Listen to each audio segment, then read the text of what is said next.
Que a graça de nosso Senhor e Salvador Jesus Cristo seja na vida de cada um nesta manhã de hoje.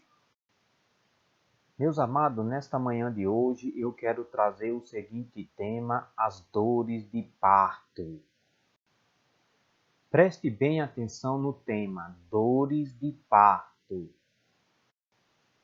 Vamos primeiramente ver o que é que está registrado no livro de Mateus, no capítulo 24 e o versículo 4. E Jesus respondendo disse-lhe: acautelai-vos que ninguém vos engane. Você pode ler essa passagem até o versículo 20. A mensagem central do sermão profético de Cristo é uma demonstração dupla. Em primeiro lugar, o nosso Senhor está advertindo que antes dele voltar, o mundo se tornará cada vez mais hostil ao povo de Deus. Em segundo lugar, o Mestre está exortando o povo a estar preparados para a sua vinda e os juízos associados a ela.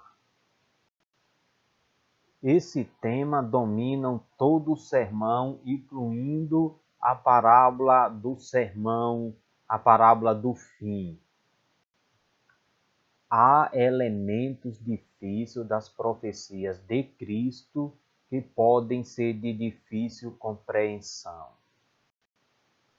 Mas é difícil de errar quanto àquilo que é a respeito do básico da sua vinda. A hostilidade do mundo a Cristo não diminuirá. Vai cada vez mais, vai estar aumentando a hostilidade a Cristo, que não vai diminuir e vai aumentar drasticamente. A gente pode meditar em Mateus 4, versículo 1. Eu quero que você abra a sua Bíblia aí ainda no livro de Mateus, no capítulo 24, versículo 4 até o versículo 20, que nos diz o seguinte: E Jesus respondendo disse-lhe: acautelai-vos que ninguém vos engane, porque muitos virão em meu nome dizendo: Eu sou o Cristo, e enganarão a muitos. E ouvireis de guerras e de rumores de guerra, olhai e não vos assustei, porque é misto que isso tudo aconteça, mas ainda não é o fim. Porquanto se levantará nação contra nação e reino contra reino, e haverá fomes, e peste e terremotos em vários lugares. Mas todas essas coisas são o princípio das dores. Então vos hão de entregar para seres atormentado, e matar-vos-ão, e sereis odiados de todas as gentes, por causa do meu nome. Nesse tempo muitos serão escandalizados e trair-se-ão uns aos outros, e uns aos outros se aborrecerão. E surgirão muitos falsos profetas e enganarão a muitos. E por se multiplicar a iniquidade, o amor de muitos se esfriará. Mas aquele que perseverar até o fim será salvo. Vamos continuar a leitura no versículo 14. Ainda diz assim: E este evangelho do reino será pregado em todo o mundo, em testemunho a todas as gentes, e então virá o fim.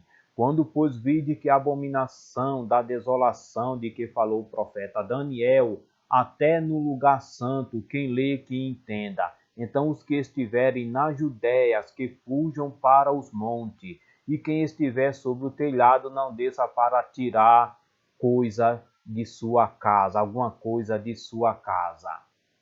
Versículo 18 diz assim: E quem estiver no campo, não volte atrás a buscar as suas vestes, e orai para que a vossa fuga não aconteça no inverno nem no sábado. Então, medite aí nesse texto sagrado para que você possa entender a respeito dos princípios de dores. então o resultado final será um princípio de dores que o mundo nunca havia conhecido, conforme está aqui nesta palavra. Princípio de dores, uma grande tribulação que vai acontecer, que desde o tempo que Jesus falou essas palavras no monte, no Sermão do Monte, deu essas profecias proféticas, então nunca havia acontecido algo tão terrível qual vai acontecer como Jesus deixou aqui no livro de Mateus. Eu quero que você ainda abra a sua Bíblia no versículo 21 desse mesmo capítulo 24 de Mateus, que nos diz o seguinte: porque haverá então grande aflição como nunca houve desde o princípio do mundo até agora, nem tampouco haverá jamais. E se aqueles dias não fosse abreviado, nenhuma carne se salvaria, mas por causa dos escolhidos serão abreviados aqueles dias. Então, se alguém vos disser, eis que o Cristo está aqui ou ali, não lhe deis crédito, porque surgirão falsos profetas e falsos Cristo e falsos profetas, e farão tão grandes sinais e prodígios que, se possível fora, enganariam até os escolhidos. Eis que eu vou-lo tenho predito. Portanto, se vos disserem, eis que ele está no deserto, não saia, ou eis que ele está no interior da casa, não acrediteis. Porque assim como o relâmpago sai do oriente e se mostra ao ocidente, assim será também a vinda do Filho do Homem. Pois onde estiver o cadáver, aí se ajuntarão as águias. Quero ler com você ainda o versículo 29 e o 30.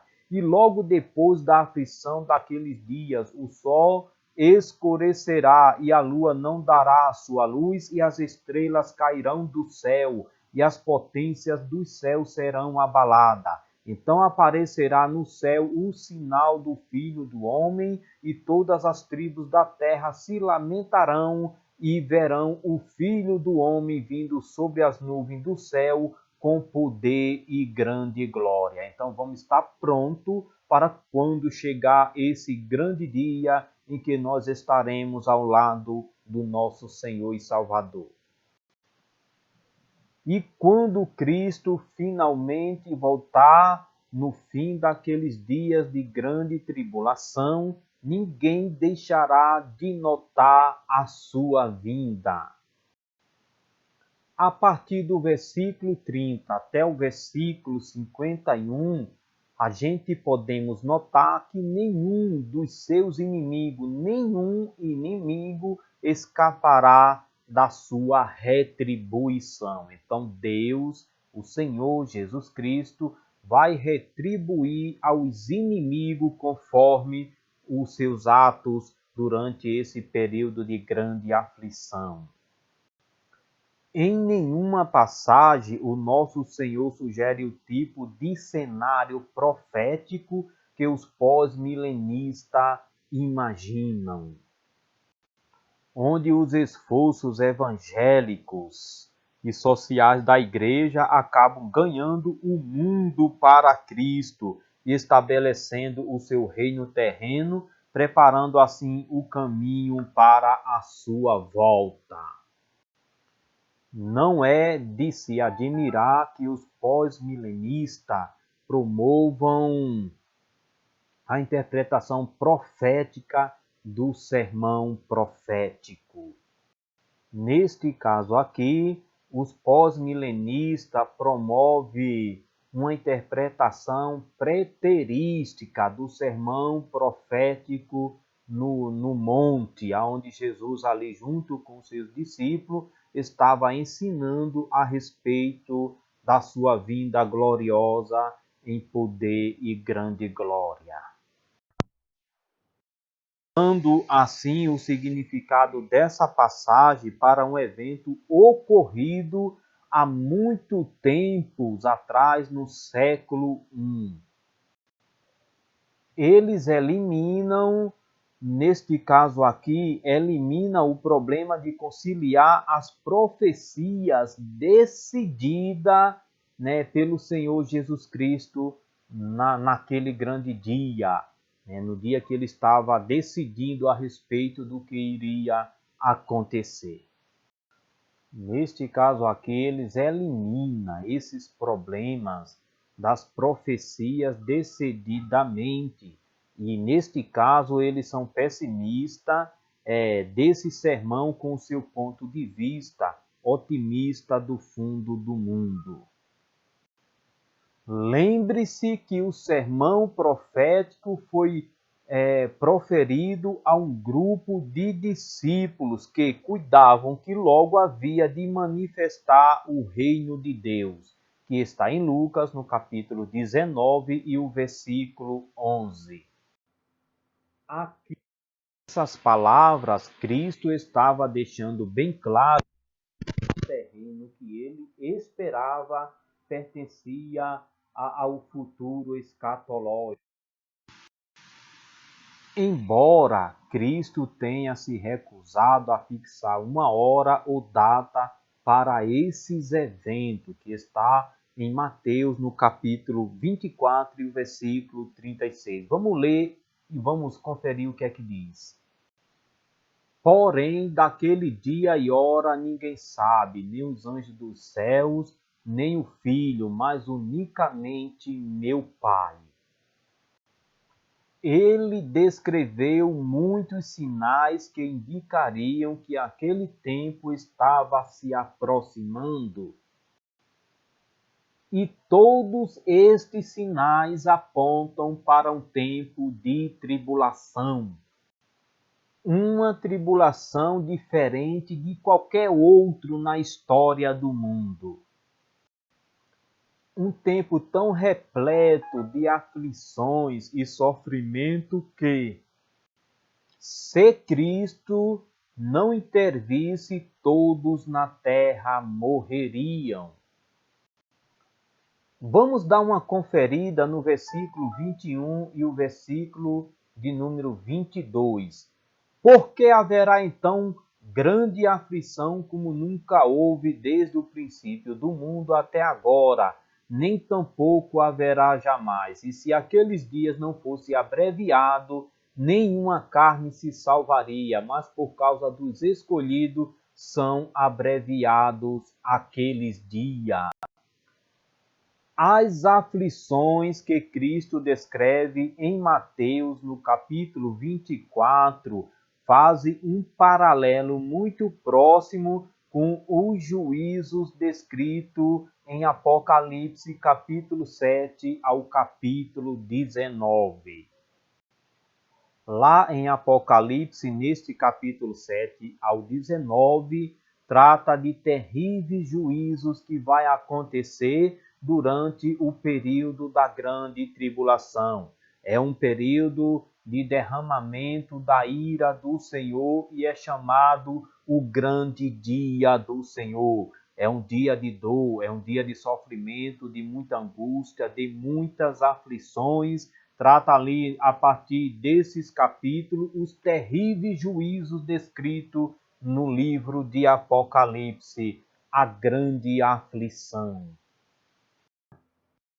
Uma comparação das duas passagens revela várias ligações inequívocas entre Mateus e Apocalipse. Ambas descrevem um tempo de aflição sem precedente, culminando na volta do Senhor Jesus Cristo.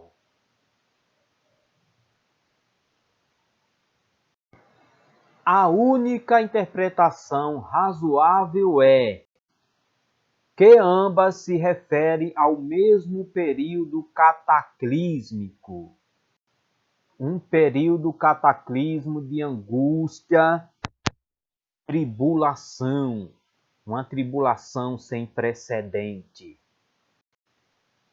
É um período cataclísmico de muitas angústias, dificuldades sem precedente, e o povo estará aí agora passando pela mão do Anticristo.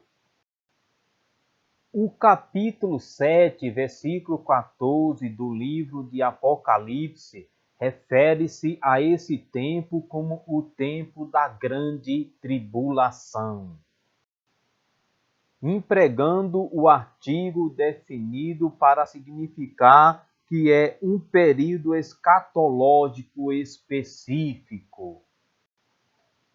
E da mesma forma, o Senhor Jesus Cristo descreveu essa era como um período de grande aflição, como nunca houve desde o princípio do mundo até agora, nem tampouco haverá. Ele estava, obviamente, descrevendo o mesmo período apocalíptico retratado em visão detalhada do apóstolo João. A relação entre as duas passagens das Escrituras ficará aparente à medida que trabalhamos ao longo do profético. Eu quero convidar a cada um a estar alerta, a estar preparado, a cada irmão, a cada irmã, a cada crente, a cada jovem, moço, moça, grandes e pequenos, livres e servos, seja ele quem for, a estar pronto para Cristo, a estar preparado para Cristo, para a sua volta, a estar pronto ou para subir ou porque tem os que vai subir, vai ficar. E nós os que iremos subir, a Bíblia nos ensina que não precederemos aos que dormem. Amém? Que Deus em Cristo Jesus vos abençoe. Que o Senhor tenha misericórdia da vida de cada um de nós e que no dia da sua vinda gloriosa nós não ficamos aqui neste mundo, mas seremos todos arrebatados ao encontro do Senhor nos ares. Que Deus em Cristo Jesus vos abençoe.